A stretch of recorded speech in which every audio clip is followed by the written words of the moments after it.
Σε αυτό το βίντεο θα δούμε πώς να βάλετε την φόρμα σε οποιοδήποτε σημείο του theme σας χρησιμοποιώντας Custom Code.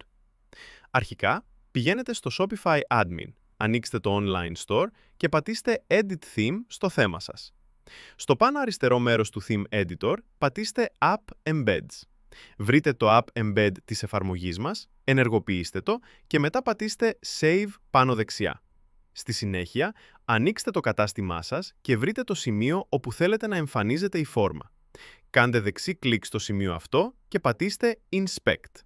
Στο παράθυρο του browser, πατήστε το εικονίδιο επιλογής στοιχείου και επιλέξτε το σημείο της σελίδας όπου θέλετε να μπει η φόρμα. Στον κώδικα που εμφανίζεται, ψάξτε το κοντινότερο div που έχει κάποιο ID. Αντιγράψτε αυτό το ID γιατί θα μας βοηθήσει να βρούμε το σωστό αρχείο του theme. Τώρα, επιστρέψτε στο Theme Editor. Δίπλα από το κουμπί Save, πατήστε τις τρεις τελείες και επιλέξτε Edit Code. Στο αριστερό μενού, πατήστε το εικονίδιο αναζήτησης και επικολλήστε το ID που αντιγράψατε. Ανοίξτε το αρχείο που αντιστοιχεί σε αυτό το σημείο της σελίδας.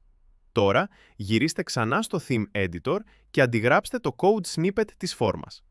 Επιστρέψτε στον κώδικα του theme και βρείτε το ίδιο div ή το κοντινότερο div στο σημείο που θέλετε. Επικολλήστε το snippet ακριβώς πάνω από αυτό το div. Στη συνέχεια, πατήστε Save πάνω δεξιά. Αυτό ήταν. Επιστρέψτε στο κατάστημά σας, κάντε refresh τη σελίδα και θα δείτε τη φόρμα να εμφανίζεται στο σημείο που επιλέξατε.